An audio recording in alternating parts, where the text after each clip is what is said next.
اور یہ شیطان کی طرف سے ہے، چونکہ شیطان نے ایسا کیا کہ جب شیطان کو اللہ نے فرمایا کہ آدم کے سامنے جھکو تو اس نے کہا میں کیوں جھکوں؟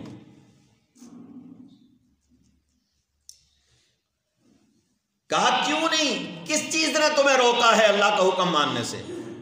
تو اس نے کہا انا خیر منہ خلقتنی من نار وخلقتہ من طین، کہ میں تو بہتر ہوں، اس کو مٹی سے تو نے بنایا، میں تیری عبادت کرنے والا، میں آگ سے پیدا کیا گیا، آگ کو جلائیں تو اوپر کو جاتی ہے، مٹی کو پھینکا جائے تو نیچے آتی ہے، لہذا میں بہتر ہوں، یہ آدم مجھ سے کم تر ہے، میں اس کے سامنے کیوں جھکوں؟ انا خیر منہ خلقتنی من نار وخلقتہ من طین۔ یہ وہ تکبر تھا جو اس نے اپنے اللہ کے سامنے کیا، اور اللہ نے پھر اس کو اپنے دربار سے نکال دیا، اس کو تباہی بربادی دنیا کے اندر بھیج دیا گیا، اور فرمایا قیامت تک تجھے مہلت دی گئی ہے، اور قیامت کے بعد تجھے جہنم کا ایندھن بنا دیا جائے گا، اور تم اس کے اندر ہمیشہ ہمیشہ رہو۔ میرے بھائیوں، سوچنے کی بات یہ ہے کہ غلطی ہو جائے تو اس پر نادم ہو جائیے، غلطی ہو جائے تو اس پر ندامت کے آنسو بہائیے، غلطی ہو جائے تو اکڑنے کی بجائے اللہ کے حضور گڑ گڑائیں، روئیں، چلائیں، تاکہ تمہارا مالک تمہارے رونے کی وجہ سے اس غلطی کو معاف کر دے۔ انبیاء کا یہی طریقہ تھا۔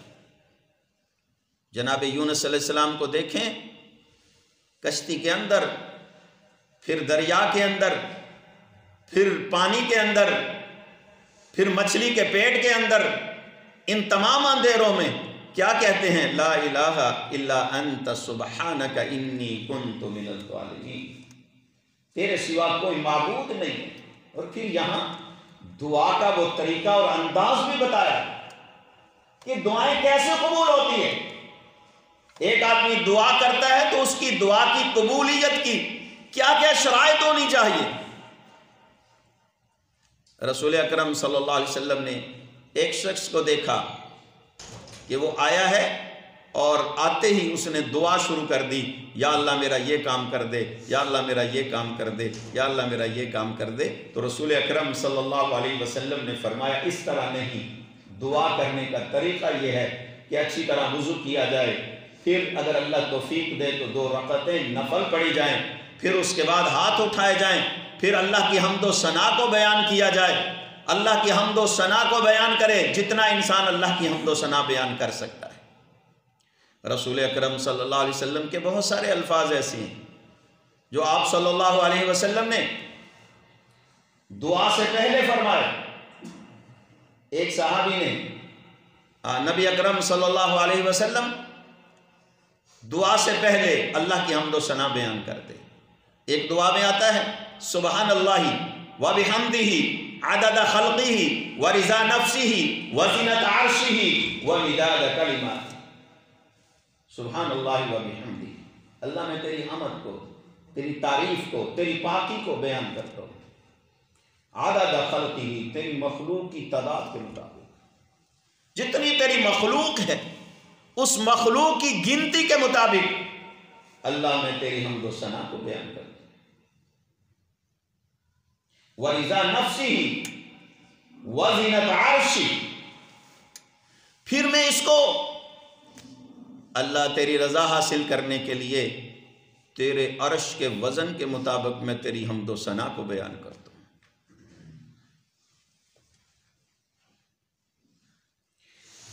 تو نبی نے جو دعا کا طریقہ بتلایا، فرمایا سب سے پہلے دعا مانگنے کے لیے کہ دعا کیسے قبول ہوتی ہے، سب سے پہلے اللہ کی حمد و ثنا کو بیان کیا جائے۔ جتنی انسان اللہ کی حمد و ثنا بیان کر سکتا ہے اس کو حمد و ثنا بیان کرنی چاہیے۔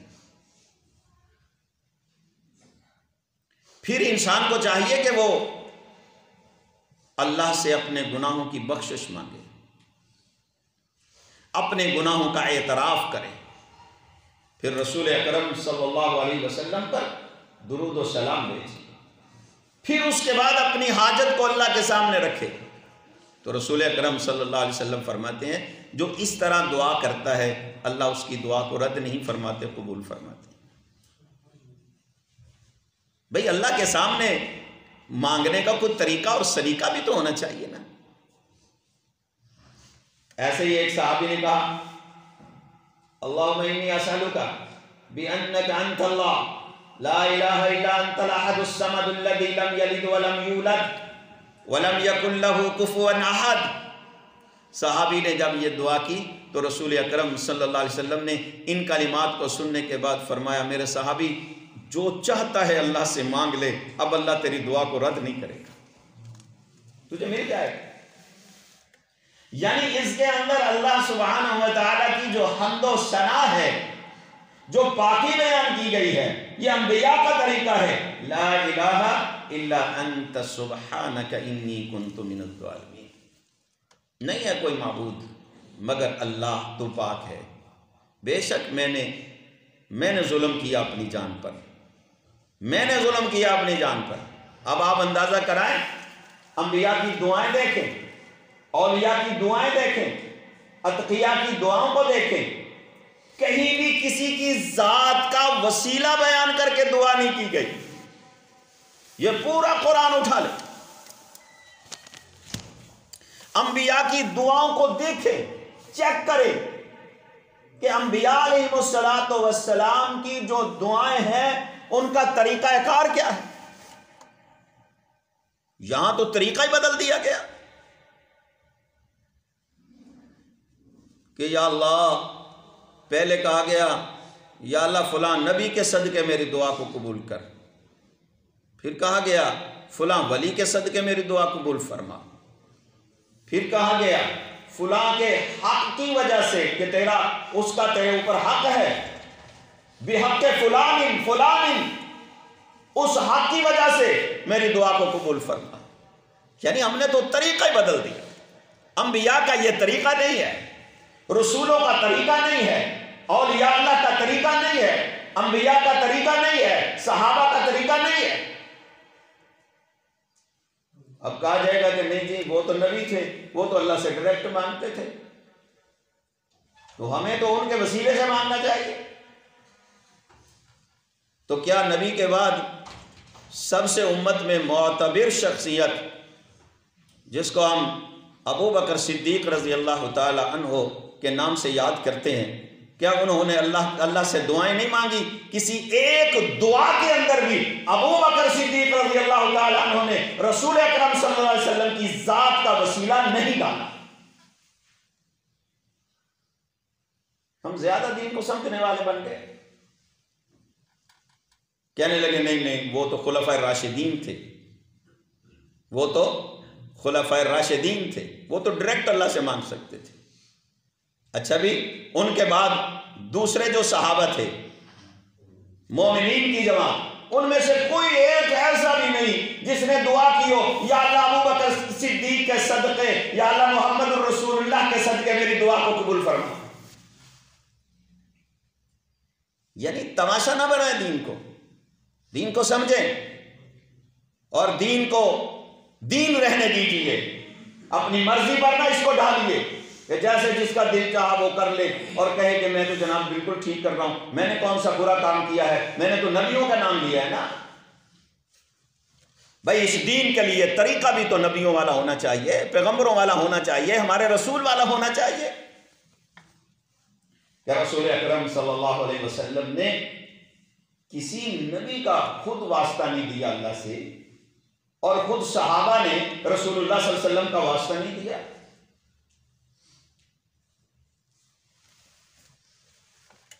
پھر آپ کو کہاں سے یہ مسئلہ مل گیا؟ آپ نے یہ کہاں سے مسئلہ ڈھونڈ لیا کہ فلاں کے صدقے، فلاں کے صدقے، فلاں کے صدقے؟ یہ کیا بنا لیا ہم نے؟ بھائی ایسی بات نہیں ہے۔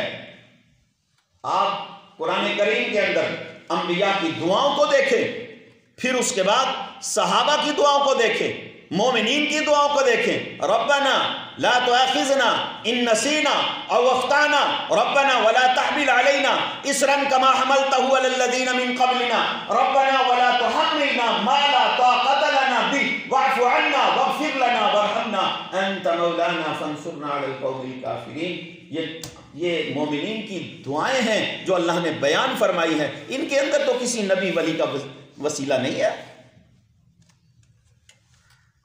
کتنی دعائیں ہیں آپ نے قرآن کریم کو اٹھائیں، کسی ایک دعا کے اندر بھی وسیلے کا ذکر نہیں ہے۔ اچھا، قرآن بغیر وسیلے کے، اور ہماری وسیلے کے بغیر قبول نہیں ہوتی۔ قرآن بغیر وسیلے کے دعاؤں کا تذکرہ کر رہا ہے، ربنا لا تؤاخذنا ان نسینا او اخطانا، ربنا اغفر لنا ولاخواننا الذين سبقونا بالایمان ولا تجعل في قلوبنا غلا للذين آمنوا ربنا انك رؤوف رحیم۔ قرآن کریم کے ایک ایک پارے کو اٹھا لیں، وہاں جہاں انبیاء کی دعائیں ہیں، جہاں آدم علیہ السلام کی دعا کا ذکر ہے، جہاں نوح علیہ السلام کی دعا کا ذکر ہے، جہاں ابراہیم علیہ السلام کی دعا کا ذکر ہے، تمام انبیاء کی دعاؤں کا ذکر موجود ہے۔ پھر اس کے بعد اولیاء اللہ کی دعاؤں کا ذکر موجود ہے، مومنین کی، متقین کی دعاؤں کا ذکر موجود ہے۔ کسی ایک دعا کے اندر بھی کسی پیغمبر نے دوسرے پیغمبر کی ذات کا وسیلہ نہیں دیا، اور کسی مومن کی دعا کے اندر کسی نبی کی وسیلے کا، کسی نبی کی ذات کے وسیلے کا ذکر موجود نہیں ہے۔ اور ہمیں کہ کوئی دعا بھی ہم اس کو وسیلے کے بغیر قبولیت کا درجہ دینے کے لیے تیار نہیں ہے، پھر کہتے ہیں اس میں کون سی حرج کی بات ہے؟ بھائی سارا قرآن بڑا بڑا ہے، دعائیں موجود ہیں، رسول اکرم صلی اللہ علیہ وسلم کی ایک ایک دعا موجود ہے۔ رسول اللہ صلی اللہ علیہ وسلم اپنی دعاؤں کو مانگتے سجدوں کے اندر، دونوں سجدوں کے درمیان، تشہد میں، تشہد کے بعد رسول اللہ صلی اللہ علیہ وسلم کی تمام دعائیں موجود ہیں۔ کسی ایک دعا کے اندر بھی رسول اکرم صلی اللہ علیہ وسلم کی ذات کا وسیلہ موجود نہیں ہے۔ ایک دعا بڑی جو خوبصورت رسول اللہ صلی اللہ علیہ وسلم کی دعاؤں میں سے، اللہم انا نسألک من خیر ما سألک منہ نبیک محمد صلی اللہ علیہ وسلم۔ مومن کیسے دعائیں مانگتا ہے؟ مومن کہتا ہے اللہم انا نسألک من خیر ما سألک منہ نبیک محمد صلی اللہ علیہ وسلم۔ اے اللہ، میں تجھ سے اس خیر کا سوال کرتا ہوں، ہر اس خیر کا سوال تجھ سے کرتا ہوں جس خیر کا سوال تیرے نبی محمد صلی اللہ علیہ وسلم نے تجھ سے کیا۔ وَنَعُوذُ بِكَ مِن شَرِّ مَا اسْتَعَاذَ مِنْهُ نَبِيُّكَ مُحَمَّدٌ صلی اللہ علیہ وسلم۔ اے اللہ، ہر اس شر سے بچنے کا سوال تجھ سے کرتا ہوں جس سے تیرے نبی نے تجھ سے پناہ مانگی ہے۔ اللہ، میں بھی اس سے پناہ مانگتا ہوں۔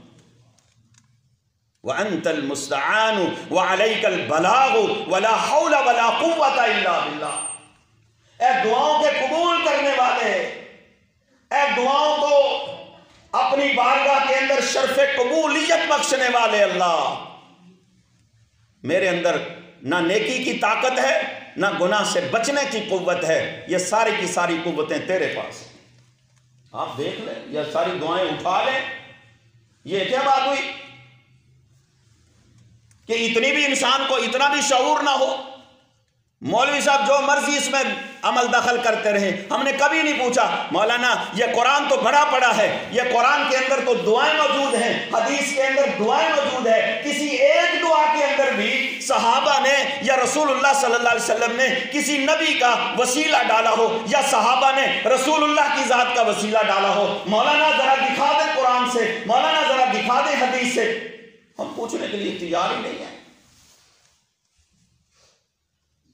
چلو نہیں پوچھ سکتے، مولوی صاحب سے ڈر لگتا ہے، مولوی کو فتویٰ نہ لگا دے، مولوی کو فتنہ نہ کھڑا کر دے، مولوی یہ نہ کہہ دے کہ تم بڑے گستاخ ہو، تم بڑے بے ادب ہو، تمہیں عقل نہیں ہے، مجھ سے سوال کرنے کا تمہیں شعور نہیں ہے، تم کون ہوتے ہو مجھ سے پوچھنے والے؟ ہو سکتا ہے ہم مولوی سے ڈریں تو کم از کم اپنی دعاؤں کو تو سیدھا کر لیں خدا کے لیے،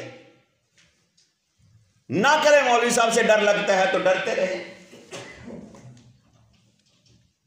سوال تو یہ ہے کہ کیا ہمارے نبی نے ایسا کیا ہے، کرنے کا حکم دیا ہے؟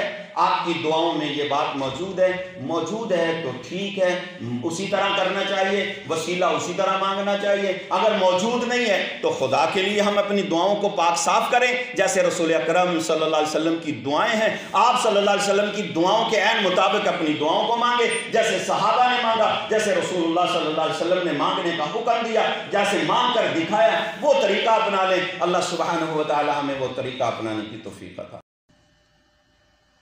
اللہ سبحانہ و تعالی کا ہمارے اوپر کتنا بڑا احسان ہے کہ اس ذات کریم نے ہماری رہنمائی سیدھے راستے کی طرف فرمائی۔ وہ راستہ جو اس نے وحی کے ذریعے متعین فرمایا، وہ راستہ جو ہمارے نبی محمد کریم صلی اللہ تعالی علیہ وسلم نے ہمیں دکھلایا، وہ راستہ جس کو ہم صراط مستقیم کہتے ہیں، اور وہ راستہ جو ہم اللہ سے مانگتے ہیں ہر نماز میں، ہر رکعت میں کہ اہدنا الصراط المستقیم، اللہ ہمیں سیدھا راستہ دکھا اور مومنوں والا راستہ دکھا۔ اہل ایمان کا راستہ، اللہ والوں کا راستہ، صحابہ کا راستہ، تابعین، تبع تابعین کا راستہ، یہ وہ راستہ ہے جس کو اللہ سبحانہ و تعالی نے وحی کے ذریعے متعین فرمایا، اور ہر شخص اس راستے کو قبول کر کے اس پر عمل پیرا ہو کر اس کی طاقت اور قوت رکھتا ہے کہ اللہ نے اسے یہ طاقت اور قوت عطا فرمائی ہے کہ اس راستے پر وہ چلے۔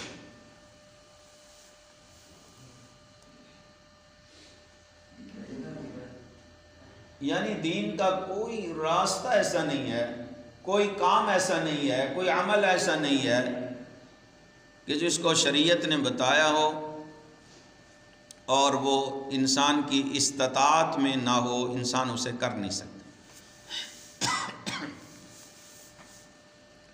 اور جن چیزوں کو اس کی مالی حیثیت کے ساتھ اسلام نے دیکھا تو وہاں کہہ دیا من استطاع الیہ السبیلا، اگر یہ طاقت رکھتا ہے تو کرے، نہیں طاقت رکھتا تو نہ کرے۔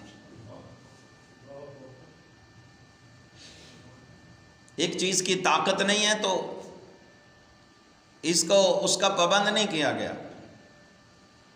کہ تو نے یہ کام ہر صورت کرنا ہے۔ اسی طرح آپ نے سورۃ مائدہ میں یہ آپ سماعت کر رہے ہیں، حابیل اور قابیل کا واقعہ، کہ جب قابیل کی قربانی قبول نہ ہوئی، حابیل کی قربانی قبول ہوئی، تو اس نے کہا میری قربانی کیوں قبول نہیں ہوئی اور تمہاری قربانی کیوں قبول ہو گئی ہے، لہذا میں تمہیں قتل کروں گا۔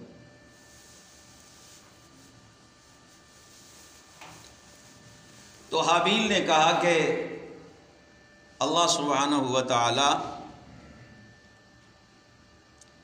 متقی لوگوں کی قربانی کو قبول کرتا ہے۔ یہاں رک کر یہ مسئلہ سمجھنے کی ہم کوشش کریں گے کہ اس مسئلے کو کیسے سمجھا جائے کہ متقی کون ہوتا ہے اور متقیوں کی قربانی اللہ قبول فرماتا ہے۔ اس کی آواز اور تھوڑی سی کم کر۔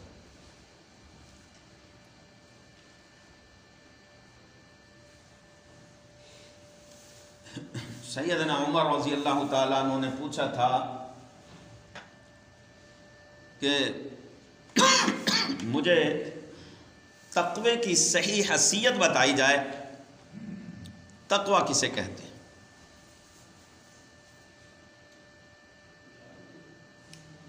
تو صحابہ میں سے کسی نے تقوی کی اس طرح تشریح کی تھی، انہوں نے کہا کہ امیر المومنین، جب آپ کا گزر کسی خاردار جھاڑیوں سے ہو اور آپ نے تھوڑے سے راستے میں اپنے آپ کو بچانا ہو تو کیا کیفیت ہوگی آپ کی؟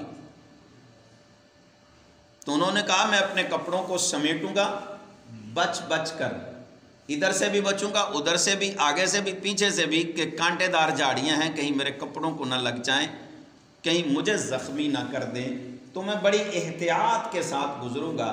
تو انہوں نے کہا امیر المومنین اصل تقوی یہی ہے۔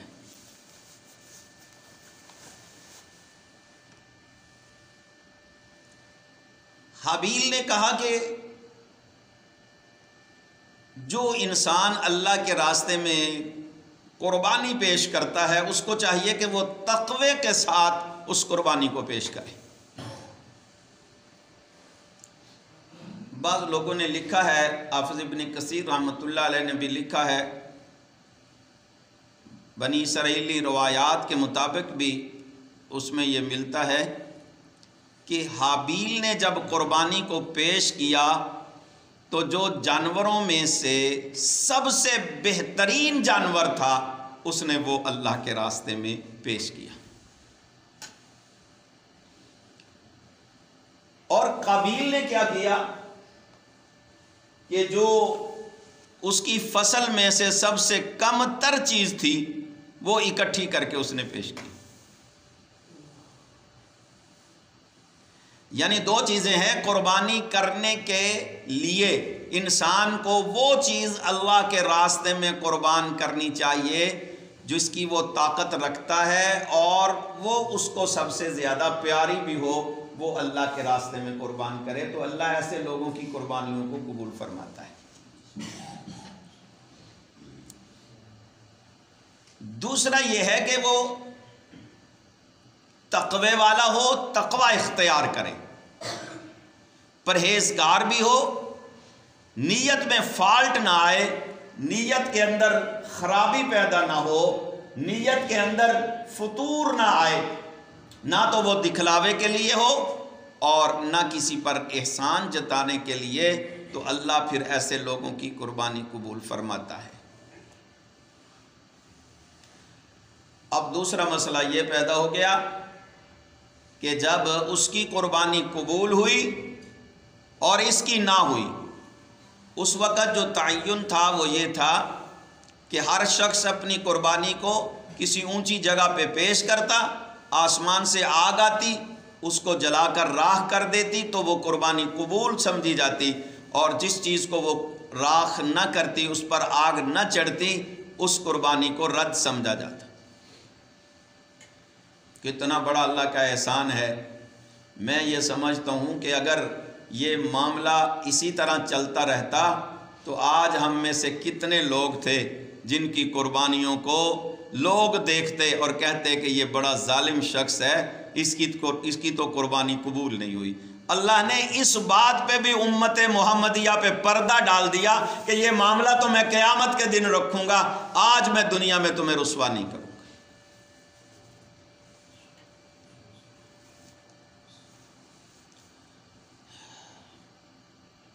اب جب اس کی قربانی قبول ہوئی تو قابیل نے کہا کہ میں تجھے قتل کروں گا، کیونکہ اس کے پیچھے ایک معاملہ یوں تھا، اور وہ تھا نکاح کا معاملہ، شادی کا معاملہ، عورت کا معاملہ۔ تو اس نے کہا کہ بھئی میں اسی طرح نہیں کروں گا، میں تو تمہیں اب قتل ہی کروں گا تاکہ میرے راستے کا کانٹا دور ہو جائے، اور اس کے وہ در پہ ہو گیا۔ تو اب بھی اہل ایمان کی گفتگو نے، یعنی حابیل نے جو گفتگو کی، اللہ نے اس کو قرآن میں بیان کیا۔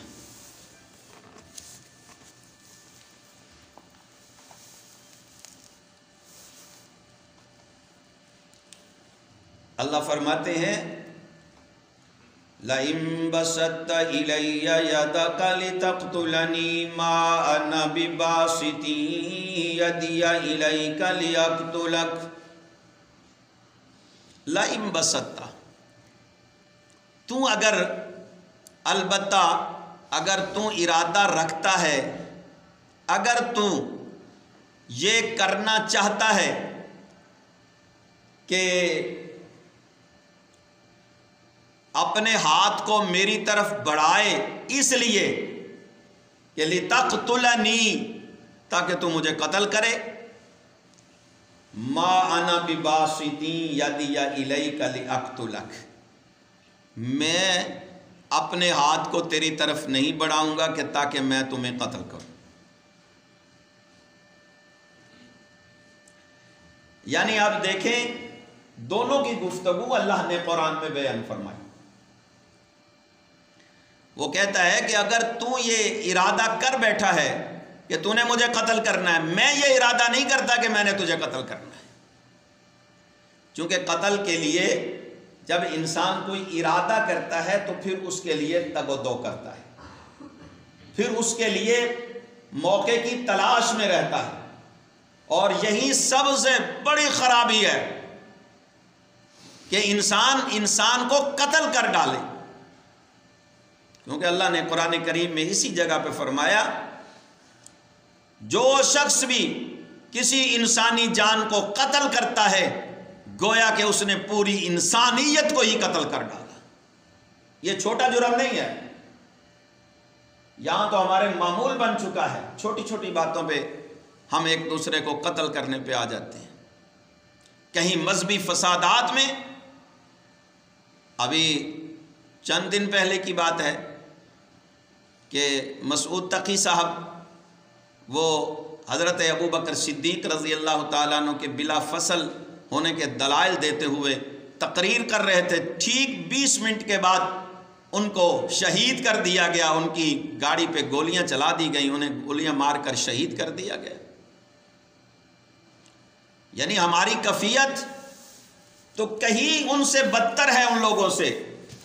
پہلے لوگ اس طرح کے حالات پیدا ہوتے ہوتے ان کو بڑا وقت لگتا تھا، اور ہم کیسے عجیب لوگ ہیں کہ ہم ذرا برابر بھی باتوں کو قبول نہیں کرتے اور اس کے مد مقابل لوگوں کو قتل کر ڈالتے ہیں۔ اور ہمارا یہ طریقہ ہمیں اس قانون نے دیا ہے کہ ایک طرف قتل ہوتا ہے، دوسری طرف کچہریوں کے اندر وکلا بھاری فیسیں لے کر قاتل کے ساتھ کھڑے ہوتے ہیں اور ہر طرح سے اس کو سہولت دی جاتی ہے۔ اور اکثر ہمارے یہاں تو مشہور بھی یہ ہے کہ جو ملزم ہوتا ہے ہماری عدالتیں، ہمارے تھانہ کچہری اور ہمارے ذمہ دار لوگ ان کو ریلیف دیتے، ان کو سہولت دیتے۔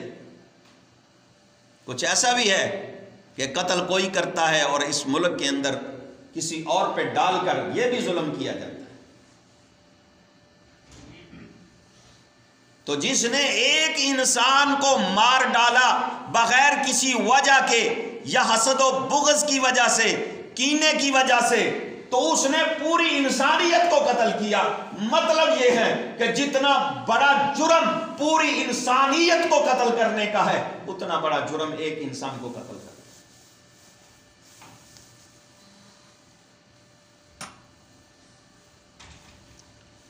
اور جس نے کسی بغیر کسی وجہ کے،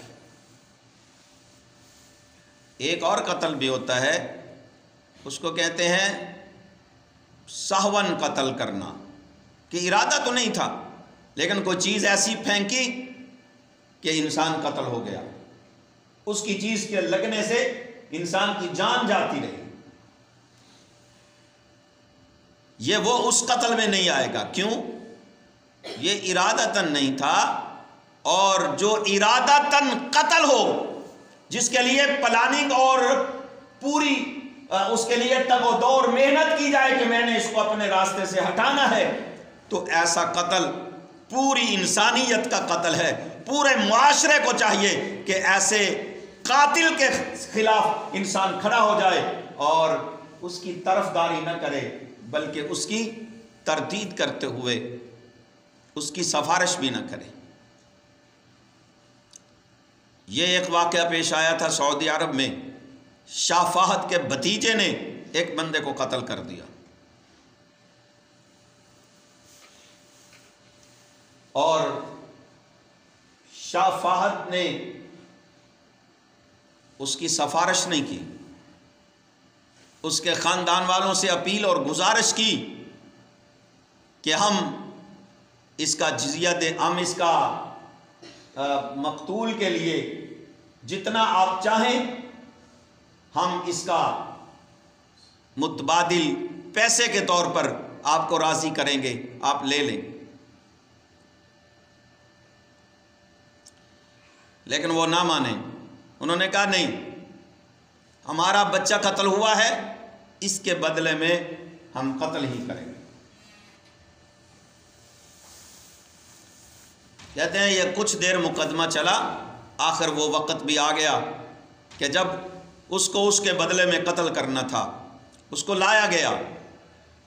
اور پھر ایک آخری کوشش بھی ہوتی ہے، اس کی والدہ، قاتل کی والدہ ان کے دروازے پہ بیٹھی ہے، بھیک مانگ رہی تھی کہ میرے بیٹے کو معاف کر دیں، ہم اپنے بیٹے کا جو اس نے قتل کیا ہے اس کا ہرجانہ جرمانہ دینے کے لیے تیار ہے۔ وہ نہ مانے، اس کو لایا گیا۔ عین جب وہ وقت آیا تو اس کے والد سے پھر گزارش کی گئی کہ آپ اللہ کے لیے اسے معاف کر دیں۔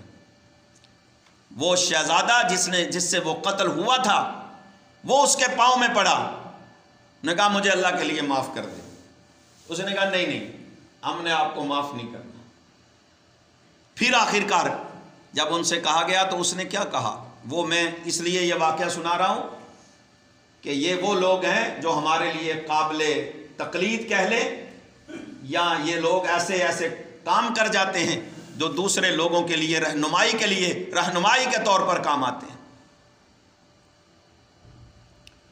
اس نے کہا رک جائیں، مجھے استخارہ کرنے دیں۔ ہمارے ہاں تو استخارہ اس کی صورتیں ہی بدل ڈالی ہیں ہم نے، کوئی ٹی وی پہ بیٹھ کر رہا ہے، کوئی چند ٹکے لے کر رہا ہے، میرا بھی استخارہ کر دینا، وہ کہتا تمہارا استخارہ ادھر کو چلا گیا، وہ کہتا ادھر کو چلا گیا۔ ہمارے تو استخارے دوسروں سے ہیں۔ استخارہ جب بھی کیا جاتا ہے خود کیا جاتا ہے۔ رسول اکرم صلی اللہ علیہ وسلم نے استخارے کی باقاعدہ دعا سکھلائی ہے کہ استخارہ ہوتا کیا ہے، استخارہ کرنا کیسے ہے۔ ہم لوگ کہتے ہیں صرف رات کو ہی ہو سکتا ہے، استخارہ ہر لمحہ ہو سکتا ہے۔ اس نے کہا رکیں، مجھے استخارہ کرنے دیں۔ باپ تھا، مقتول کا باپ تھا، اس نے 2 رکعتیں پڑھی، دعا پڑھی، پھر اللہ سے دعائیں مانگنے لگا، یا اللہ میں کیا کروں، اس کو معاف کر دوں یا نہ کروں۔ اس پر وہ بار بار اللہ سے دعائیں کر رہا تھا، اور آدھا گھنٹہ اس نے استخارہ کیا، آدھا گھنٹہ۔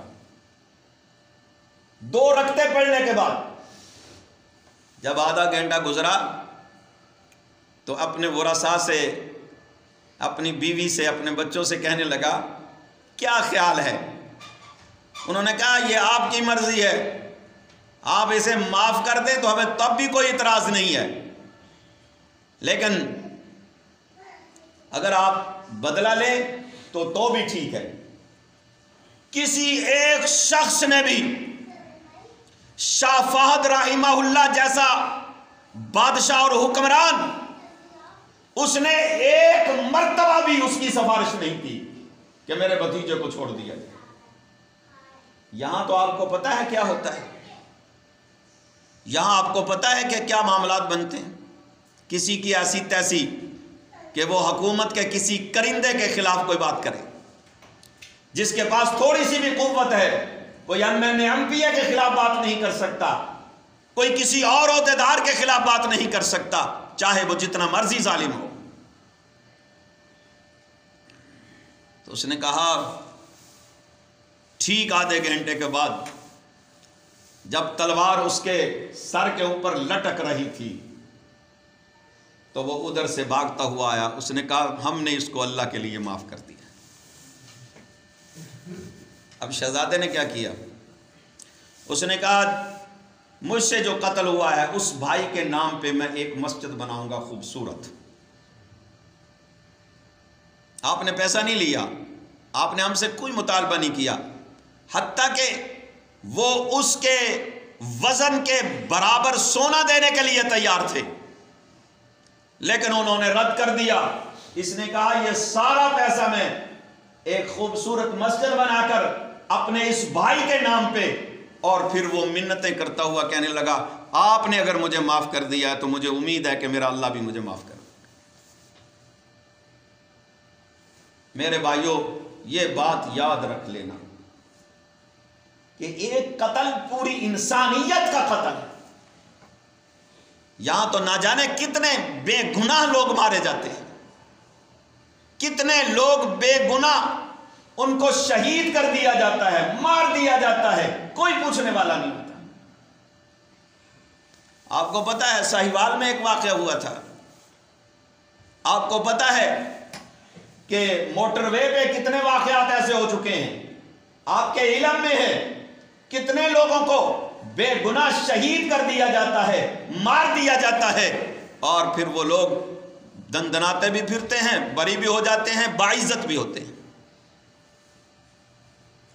یہاں پاک پتن کے اندر مجھے اچھی طرح یاد ہے ایک پوری ٹیم تھی کہ جو بدماشی کرتے ہوئے لوگوں کی ٹانگیں توڑتی تھی، لوگوں کو زدقوب کرتی تھی، لوگوں کو ہراساں رکھتی تھی، لوگوں کو پریشان کرتی تھی۔ میرے بھائیوں، یہ اسلام اور اہل ایمان کی بات نہیں ہے۔ اہل ایمان نے کیا لفظ بولا؟ ایک لفظ بول کر، حابیل نے ایک لفظ بول کر پوری دنیا کو حیران کر دیا۔ اس نے کہا تم مجھے قتل کرنا چاہتے ہو، تم مجھے ہاتھ بڑھا کر مجھے اپنے راستے کا کانٹا سمجھ کر سائڈ پہ کرنا چاہتے ہو، لیکن میں ایسا نہیں کروں گا۔ کیوں نہیں کروں گا؟ انی اخاف اللہ رب العالمین، مجھے میرے رب سے ڈر لگتا ہے۔ میرے بھائیوں، یہ اللہ سے ڈرنا بڑا کام ہے۔ کتنے لوگ ہیں جو عین گناہ کے وقت ان کو اللہ کا خوف آ جاتا ہے، وہ بڑے بڑے گناہوں کو چھوڑ دیتے ہیں۔ عین اس وقت جب وہ کسی کو قتل کرنے کا ارادہ رکھتے ہیں، لیکن انی اخاف اللہ، جب ان کے دلوں کے اندر اللہ کا خوف آ جاتا ہے تو وہ اپنے ارادے سے باز آ جاتے ہیں اور ڈر جاتے ہیں کہ ہمارا اللہ ہمیں دیکھ رہا ہے۔ تو حابیل نے کہا انی اخاف اللہ رب العالمین، میں تو جو جہانوں کا پروردگار ہے اس سے مجھے ڈر لگتا ہے کہ کہیں میں تمہارے ساتھ اسی طرح کا ارادہ رکھوں کہ میں نے بھی تجھے قتل کرنا ہے تو کہیں میرا رب مجھے نہ پکڑ لے۔ میں اپنے اللہ کی پکڑ سے ڈرتا ہوں۔ اور یہ بات نہ تھی کہ انہوں نے یہ کہا کہ تو مجھے قتل کرنا چاہتا ہے، میں اپنے آپ کو تمہارے سامنے پیش کر دوں گا، ہاتھ باندھ کر کھڑا رہوں گا اور تم مجھے قتل کر لینا، ایسا بھی نہیں ہے۔ لَئِن بَسَطْتَ لَدَيَّ، یہ تھا کہ میں تمہارے جیسی پلاننگ نہیں کروں گا، میں تجھے قتل کرنے کا ارادہ ہی نہیں رکھتا۔ اپنا دفاع کرنا بھی ضروری ہے۔ یہ نہیں ہے کہ کوئی آ جائے اور آپ حضرات سمجھیں کہ بس جی یہ تو بڑی اچھی بات ہے، یہ تشریف لے آئے ہیں اور اپنے ہاتھ باندھ کر کھڑے ہو جائیں، لیں جی مجھے قتل کر لیں۔ ایسی بات نہیں ہے، نہ ہی اسلام ایسی چیز کی اجازت دیتا ہے۔ اپنا دفاع کریں جتنا ہو سکتا ہے، لیکن آپ کا ارادہ کسی کو قتل کرنے کا نہ ہو۔ اس کے باوجود بھی فرمایا کوئی ڈاکو چور لٹیرا گھر میں آ گیا، آپ نے اپنے گھر کی حفاظت کی اور اس کی حفاظت کرتے کرتے اس نے آپ کو شہید کر دیا، آپ قتل ہو گئے، تو اللہ سبحانہ و تعالیٰ آپ کو شہید کا درجہ عطا فرمائیں گے۔ اللہ سے ڈرنا بہت بڑی بات ہے۔ اللہ سبحانہ و تعالیٰ سے دعا ہے اللہ تعالیٰ مجھے اور آپ کو اپنا خوف اور اپنا ڈر عطا فرمائے کہ جس سے ہم گناہوں سے بچ جائیں، جس سے ہم برائیوں سے بچ جائیں، جس سے ہم گناہ کبیرہ سے بچیں اور اللہ سے ڈرتے ہوئے ہم اپنے راستے کو سیدھا کریں، تقوی اختیار کریں، پرہیزگاری ہمارے اندر آ جائے۔ اللہ سبحانہ و تعالیٰ پرہیزگاروں کو ہی پسند کرتے ہیں اور تقوی والوں کو ہی پسند فرماتے ہیں۔ وآخر دعوانا ان الحمد للہ رب العالمین۔